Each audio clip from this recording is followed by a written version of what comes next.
Hi, Mystery Recapped here. Today, I'm going to explain an Australian drama thriller film called Escape from Pretoria. Spoilers ahead, watch out, and take care.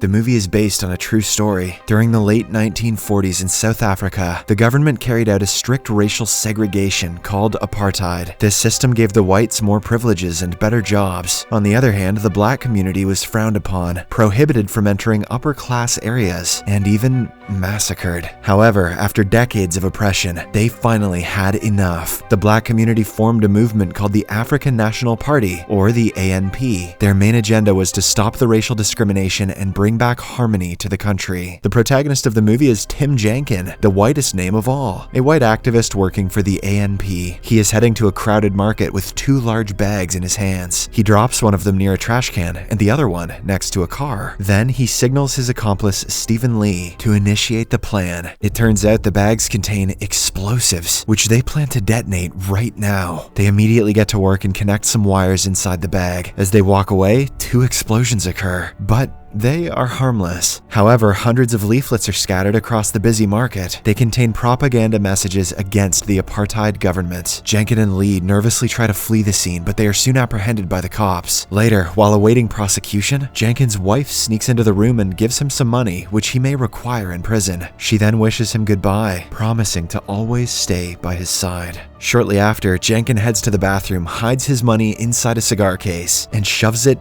inside him. He is now ready to face whatever comes his way. Having cash on hand has got nothing on having cash in ass. At the court hearing, the judge berates Jenkin and Lee for apparently going against their own race. As a punishment, Jenkin is sentenced to 12 years in prison as he manufactured the bombs, while Lee, being an accomplice, is given 8 years. Being dumb pays off sometimes. In the next scene, the two are escorted to the notorious Pretoria prison, which is exclusively made for white criminals. The warden receives them at the entrance and immediately labels them as traitors. Then he hands them over to a strict prison officer, Meneer. The two are then taken inside the prison, and Meneer explains the rules and regulations of the place. Jenkin carefully looks around and notices the automatic grill doors, multiple barred gates, and other security systems. The place looks impenetrable as Jenkin's ass. After a while, Meneer takes them to their respective cells, which are reinforced by a grill door followed by a full metal door. That night, Jenkin is lost in his thoughts, and he barely gets any sleep. The next morning, during breakfast time, he wanders around the canteen hall until an old man named Dennis Goldberg pulls him aside. Dennis is a senior political activist who is also captured for protesting against the apartheid. Currently, he is serving 4 life sentences. Soon, Lee also joins them, and the three have an interesting conversation about their respective situations. Meanwhile, a French-Australian prisoner, Leonard, is seen eavesdropping on their conversation. In the day, during exercise time, Dennis briefs his new friends about the prison's layout. The walls are 32 feet high. The searchlights cover every inch of the yard. The barbed fences are razor sharp. And most importantly, there are snipers on the roof 24/7. In short, he advises them against trying to escape, as it is virtually impossible. Dennis also reveals that many have attempted a prison break in the past, but all have failed. After he leaves, Leonard approaches the two and mentions that Dennis is always discouraging new inmates from trying to escape. He, however, knows that it is very much possible. So, Leonard proposes to help them, and in exchange, he wants to be included in their plan. Later, Jenkin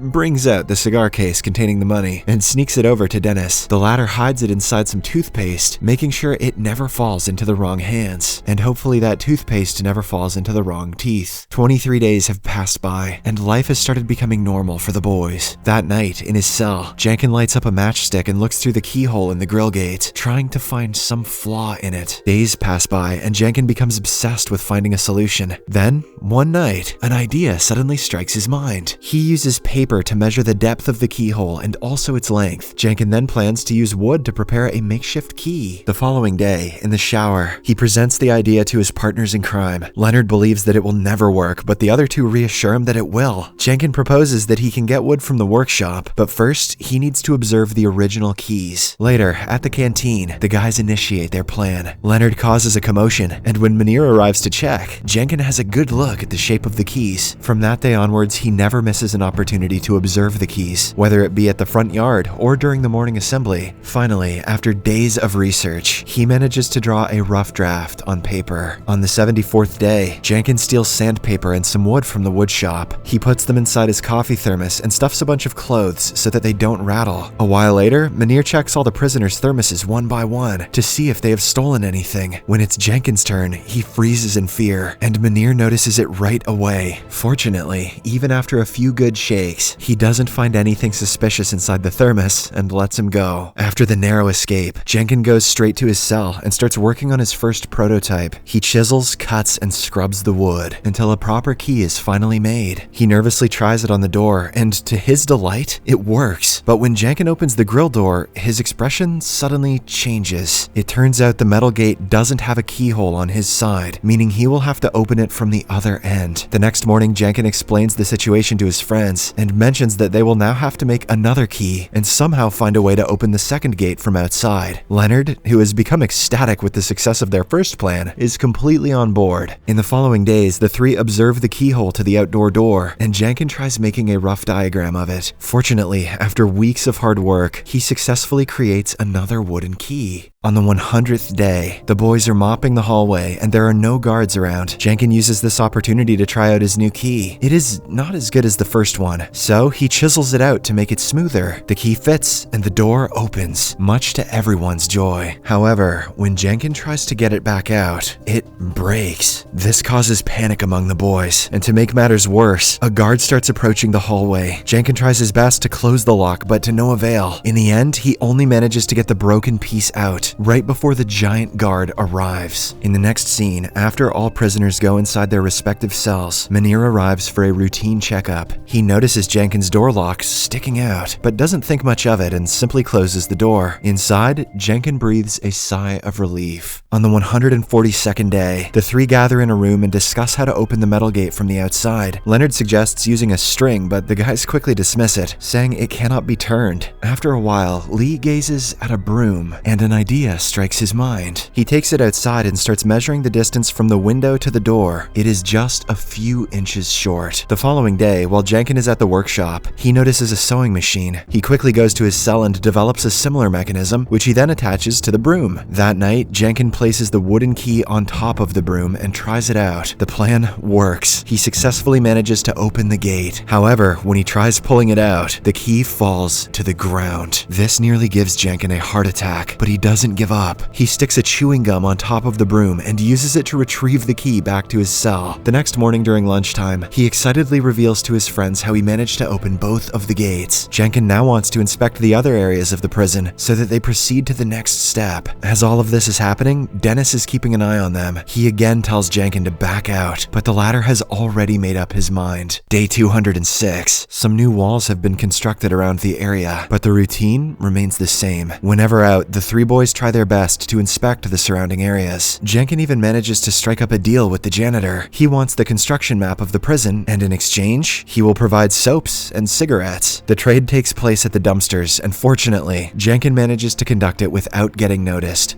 Day 296. He and Leonard make dummies in their bed before sneaking out of their respective cells at night. They carefully climb down the stairs until they reach another grill gate. Jenkin chose this night because the giant guard is on duty. Because of his extremely obese body, he is slow and lazy. Despite this, the boys are nervous. They are sweating profusely with each passing second. But luckily, they manage to open the gate just as the giant guard gets up from his seat. It is time for his night patrol. Hearing his footsteps, Jenkin and Leonard hide in the storeroom and barely manage to get the door closed. Once the giant is gone, they come out and continue with their plan. Jenkin manages to open one more door, but before he could try out another one, Lee coughs upstairs, signaling that the giant guard has finished his patrol. So, Jenkin and Leonard hide in the storeroom once again. On the way to his room, the guard notices the droplets of sweat on the floor, but he doesn't think much of it. After he leaves, the boys head back upstairs. Inside his cell, an excited Jenkin dismantles his keys in several pieces and puts them inside his cup. He then puts the cup in his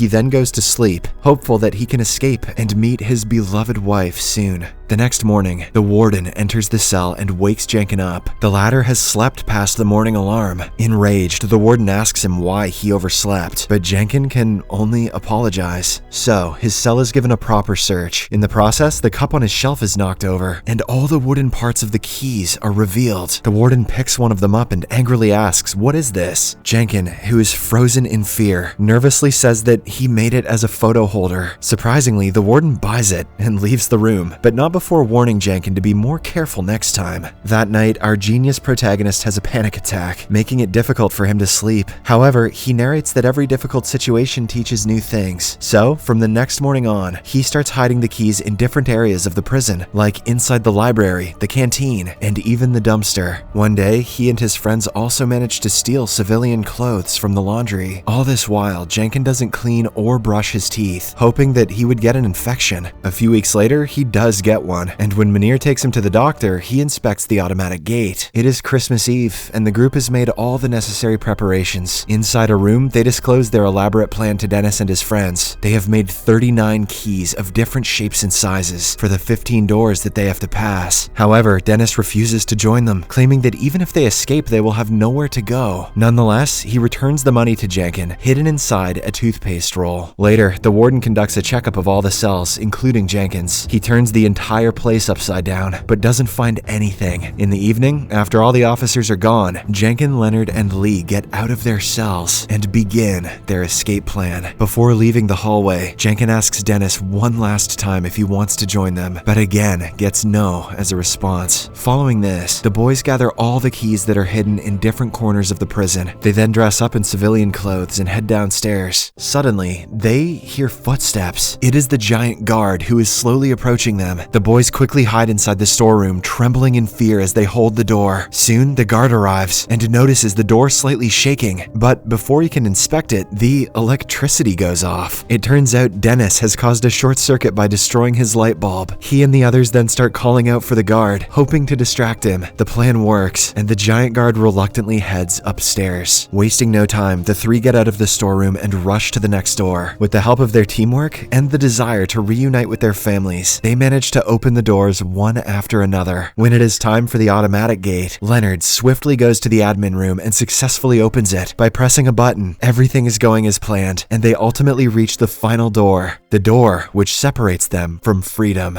However, to their horror, none of the keys work. Panic sets in. Months of planning and hard work have been foiled by one single lock. Jenkin suggests that they go back to their cells, but Leonard is not ready to give up so easily. He brings out his chisel and starts pounding the door lock. This makes a lot of noise, and Jenkin becomes terrified that they will be caught. But, to his delight, the plan actually works. Leonard manages to break the lock, and the door finally opens. The final obstacle is the sniper on the tower. However, since the boys are dressed in civilian clothes, they confidently head out. No one suspects them, not even Munir, who is having a conversation with someone nearby. After the boys reach a safe location, they run until they reach the city. Then they get inside a cab and ask the driver to drop them off at the border. The latter hesitates at first since they are white, but when Jenkin brings out his wad of cash, he agrees. Good thing he didn't know that Jenkin printed that cash with his arse. In this way, Jenkin, Leonard, and Lee finally escape the prison after a year and a half of captivity. The next morning, Munir finds out about the escape and rings the alarm, but